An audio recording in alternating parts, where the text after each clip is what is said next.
Welcome to Encounter Wargaming. I'm Jay, and this is the first episode of the Ask Jay Q&A.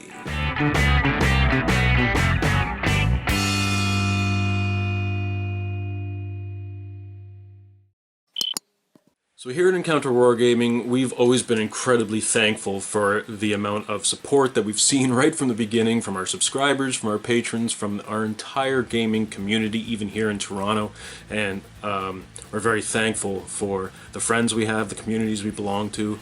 Hogtown 40K, shout out.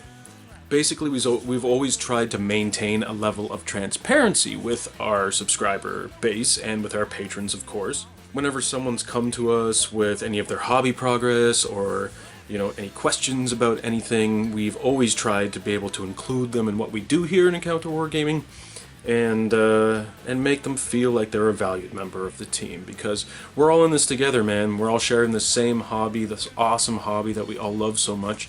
And that being said, Adam and I are just normal people too. You know what I mean? Like we're exactly the same as you. We just film our hobby as opposed to just doing it in damp basements or what have you.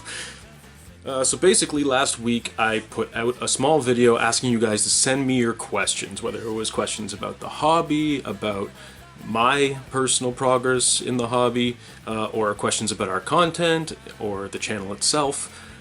Luckily I got a bunch of responses and some really good questions, like stuff I just didn't think people would ask. I thought people were gonna be like, oh well, when I'm wet blending, should I use a wet palette or should I use a medium and blah blah blah. Not even. You guys asked some really deep questions that are not easy to answer, so today I hope I've done my best at answering the questions as you guys meant them, and hopefully I can satisfy you with my answers, because I gotta say, I had to do a lot of thinking for some of the questions that I got from you guys. Alright, so let's get into this. The very first question I received was, when is there too much hobby to your hobby? With all the cool games and the cool models, how do you stop from becoming a hobby hoarder? That's a really good question, because I myself have found that I've been stuck with the hobby hoarder kind of title. Just ask my fiance. It's kind of funny actually, because when she first moved in with me, I was of course living in my own apartment, and so my hobby was just kind of sprawled around. Like, I had a bachelor apartment, so there wasn't really any other room to go and do my hobby. So when she first moved in with me, basically it had to be contained to a desk area. It all ended up being contained to a desk and around a desk, basically. And then we ended up moving to North York. We had a basement apartment. It was a one-bedroom, but because of that, we had very little storage space, except for a crawl space under the stairs.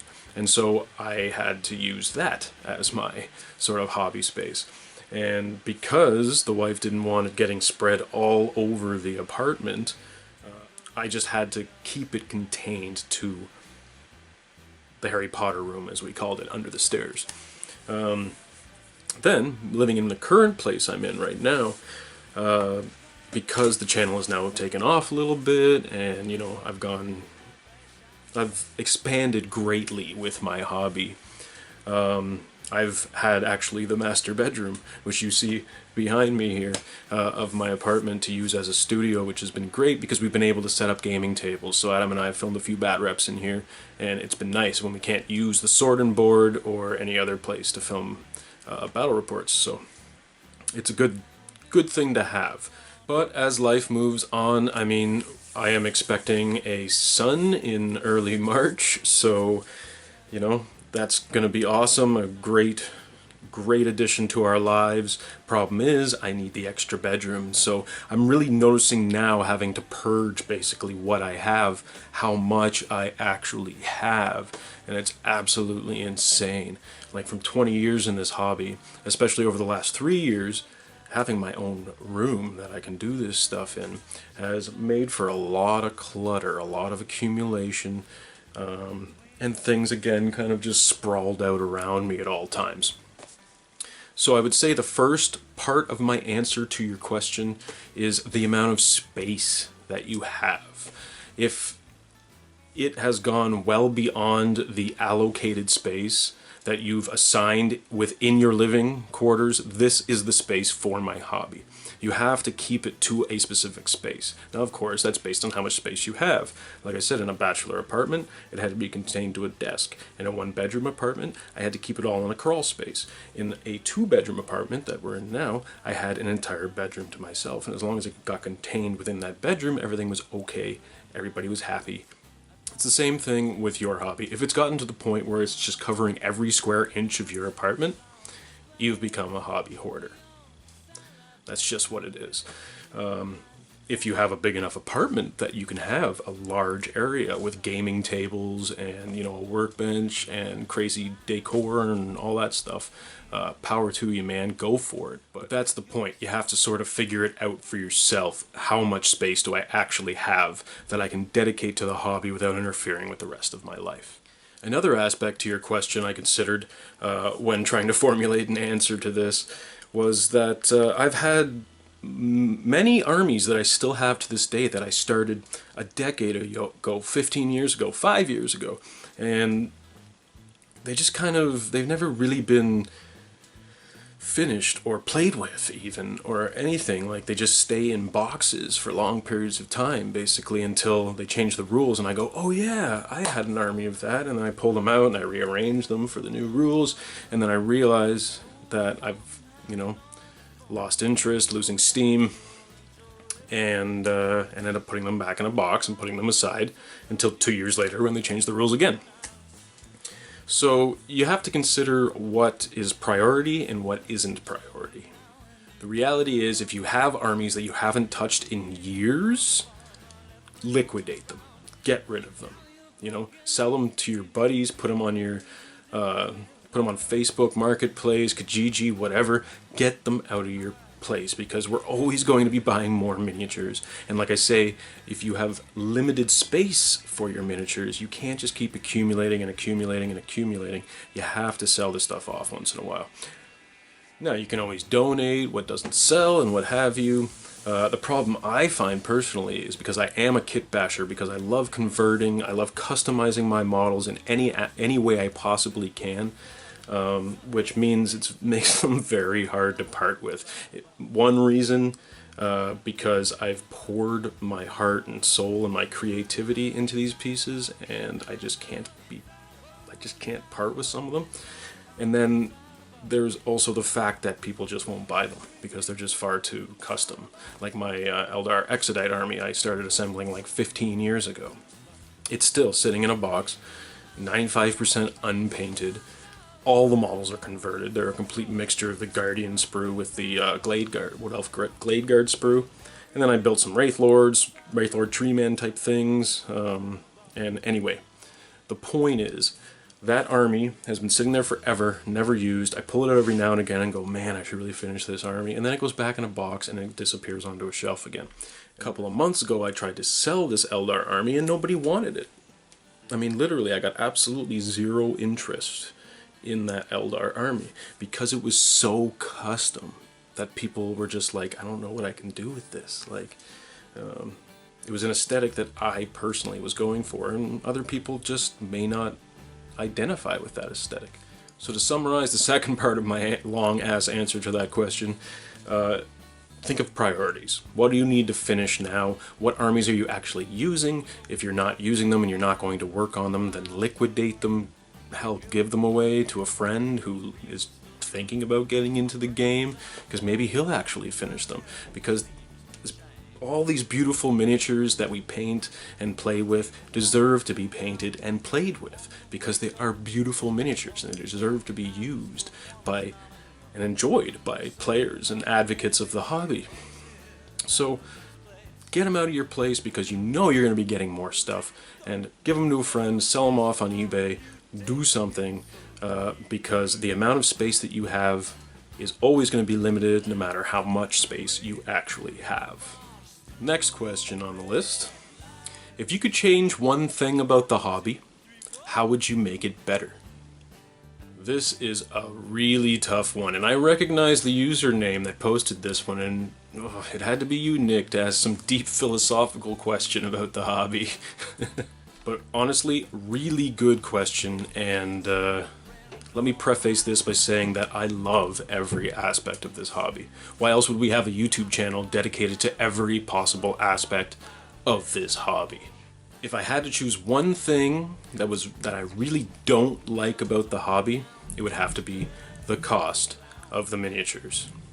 I think one of the biggest barriers people come into when starting in this hobby is the price tag. Like a lot of the time, you turn over a model kit and you're like, whoa, holy crap. Especially with GW, because they don't do their pricing based on how much it costs to manufacture the kit. They base it on what it is going to do in the game. I think if Games Workshop and other miniature companies lowered their price point, I mean pretty much right across the board, this stuff is way too expensive. And I understand it's fetish properties, it's a novelty item. It's a luxury, not a necessity, right? So, they can kind of charge whatever the hell they want for it. And it's not like, there can be any kind of regulation in place or anything like that, other than, simple competitive nature of different companies competing over my hard-earned dollars. But I firmly believe that if the price of these kits was considerably lower, or at least reflected the manufacturing costs and processing costs and advertising costs and what have you that go into these actual kits, as opposed to, being based on how many you're going to need to buy or how many they've estimated you're going to buy, they could actually probably start to cut out a bit of the black market, if you will. Like I was saying a minute ago, guys, with all the miniatures you don't really use to sell them off, there is a black market, if you will, of used miniatures that trades hands quite all over the place, in every major city in the world. And a lot of people don't ever even buy new miniatures. They always buy used. I quite often buy used miniatures because it's just way less money. And a lot of the time they're already put together for you, hopefully well. And if they're not put together that well, you can always bargain for even less money. So that's an awesome thing. But it's cutting into their business. So I think, there has to be more of an equilibrium here. There really isn't much of one in this industry.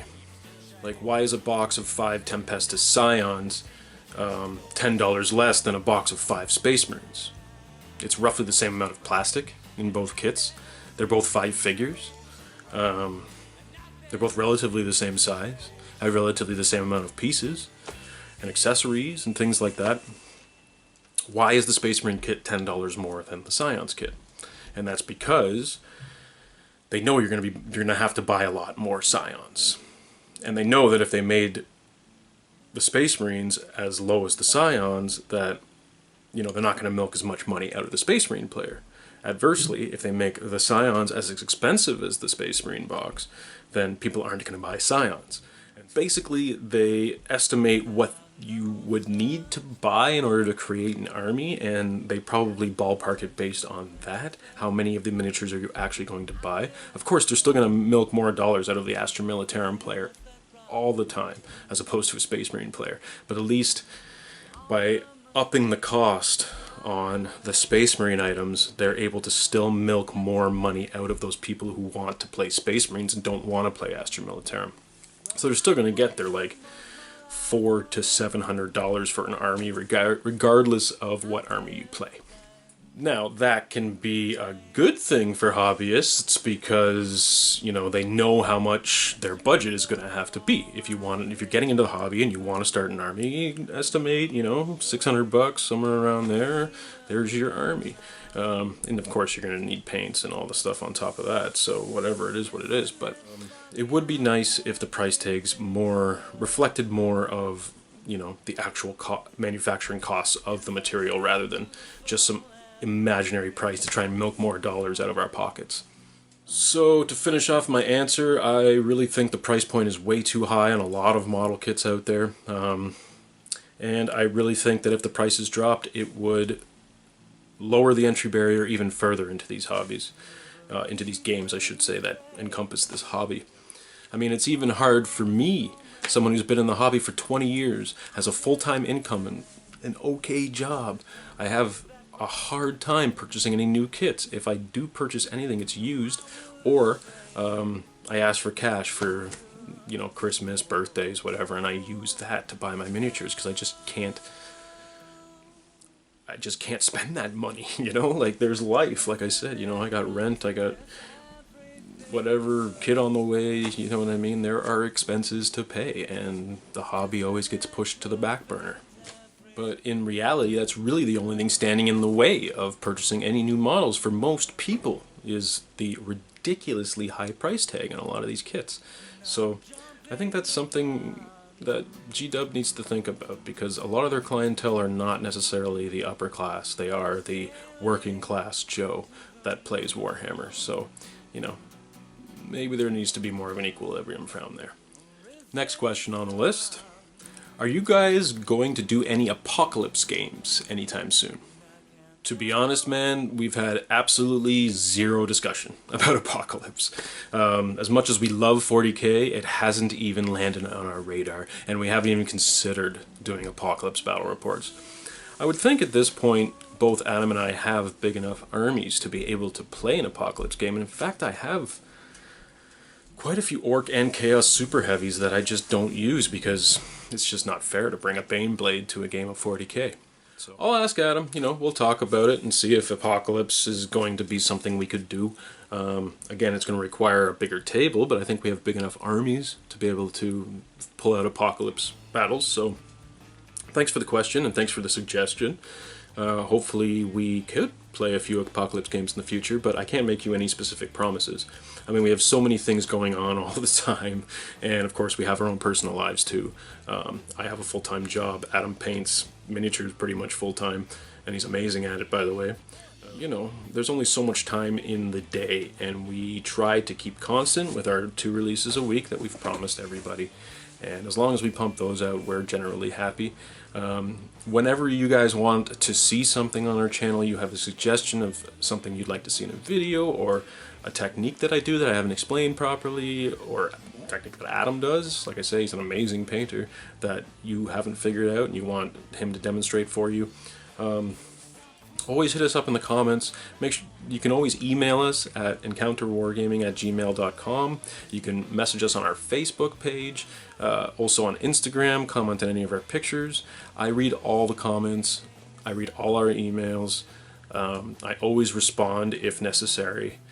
You know, if you want to see Apocalypse, then maybe we'll give you Apocalypse, but I don't know for a fact, and thanks for the suggestion, because now that seed has been planted in my head and it wasn't even in there before. So it's good to see interest in other forms of 40k being expressed by you guys, and I love that, so we'll definitely consider it.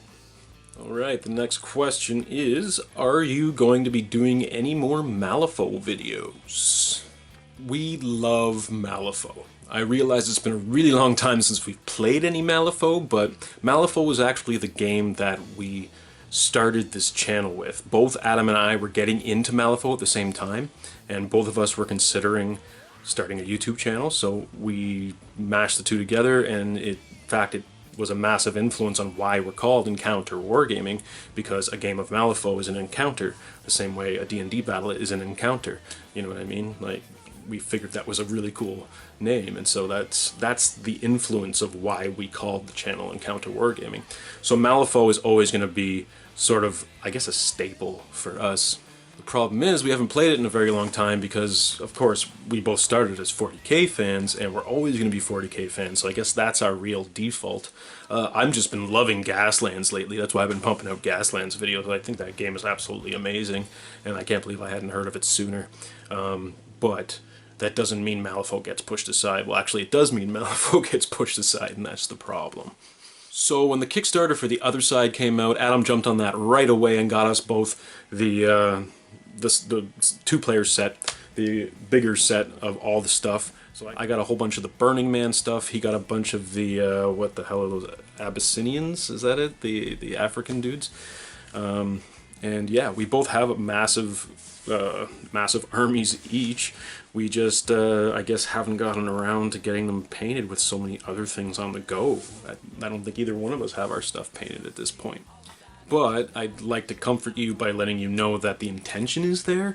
I mean, we actually haven't really seen much M3E on our radar either. It just kind of pops up here and there.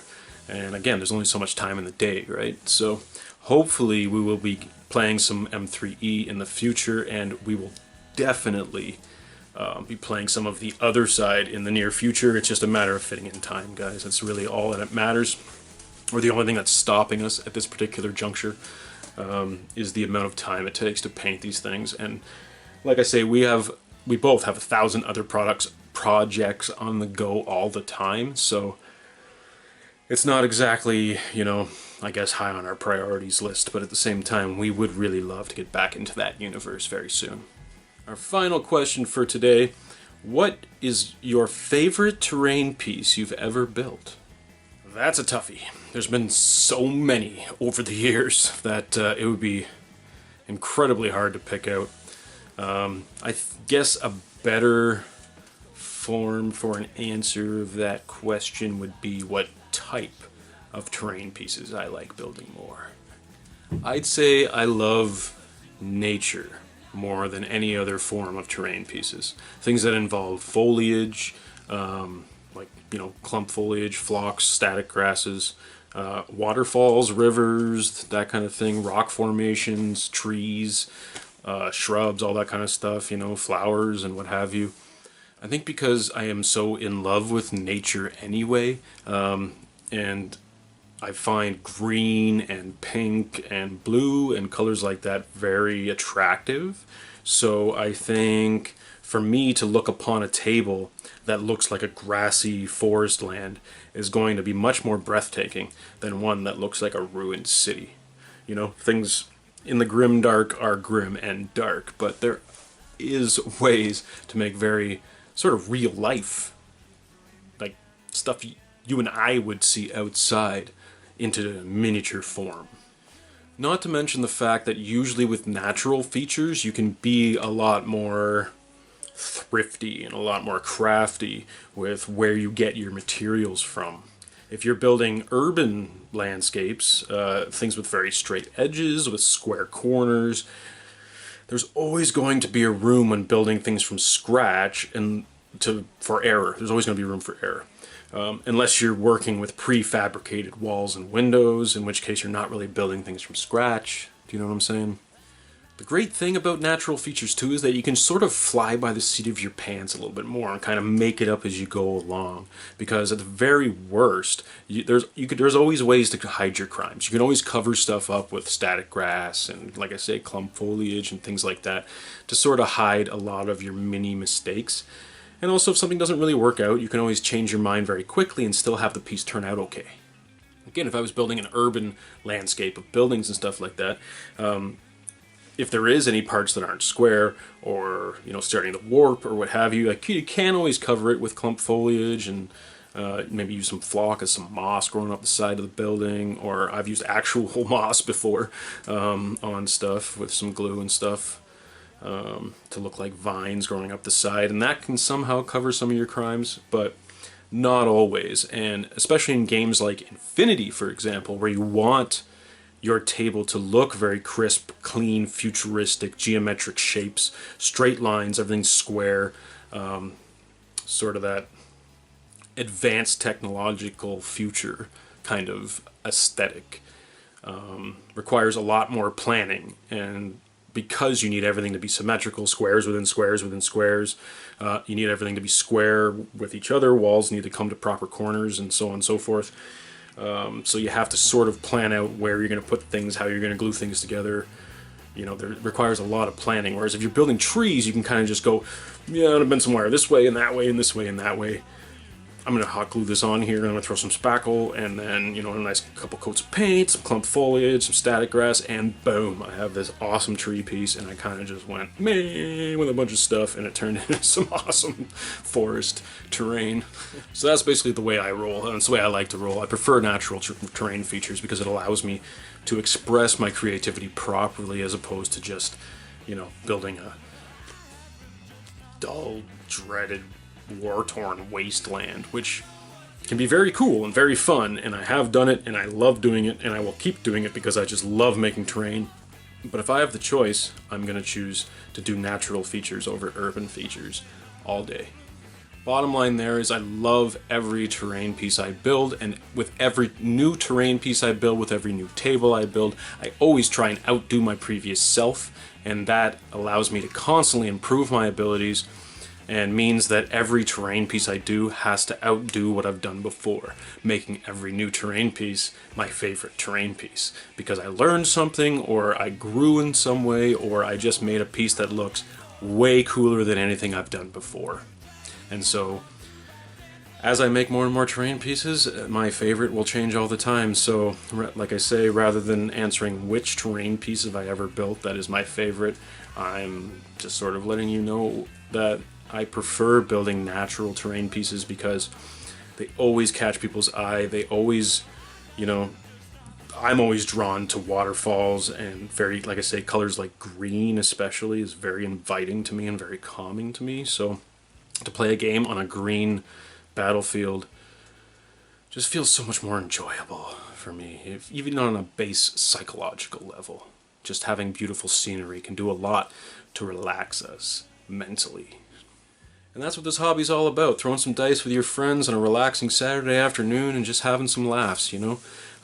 While you're alone, it's all about, you know, making stuff that you really love making. And I love every aspect of this hobby, and I'm thankful for all of you guys, all of our subscribers, all of our patrons, all of the people that support what we do here at Encounter Wargaming. Thanks for your questions, guys. I'm so happy that, you know, you sent me the questions you did. It means the people that we have watching this are thinkers, not just, you know, couch potatoes. So thank you for being interactive with us. Like I say, I'm going to keep trying to maintain the as much transparency as we can. In the beginning, we were showing you guys our progress all the way through. I'd like to keep that going with you guys. So anytime you have any question about anything, throw it on one of the videos. Send us an email, message me on Facebook, whatever. Put a comment on one of our Instagram posts, and I will make sure that your questions are answered in future videos. So thanks for giving me the material for my first episode of the Ask Jay Q&A, and thanks for subscribing. If you haven't subscribed already, please hit the subscribe button. What are you waiting for? Our channel is awesome, and we do so much stuff. Everything from fluff videos to terrain tutorials to hobby tutorials. We play 40K, we play Malifaux, we play Gaslands, we play... we've dabbled in Infinity. We don't play much. We've started into War Machine. We've got some Wild West Exodus stuff coming up. It just never stops. It never stops around here. So there's 2 videos released every week, and hitting subscribe just allows you to not miss out on those videos. Also, guys, if you haven't already, head to the description below, and please check out our Patreon campaign. For as little as $1 a video, you can support everything we do here at Encounter Wargaming, and it gets you a whole bunch of perks on top of it, plus it keeps our videos as ad-free as possible, because there's nothing I hate more than having to watch those stupid ads before our YouTube videos, and with the support of our patrons, we are able to keep those ads off of our videos and make your time on our channel much more enjoyable. So, again, subscribe, like, share with your friends, and we'll see you at our next encounter.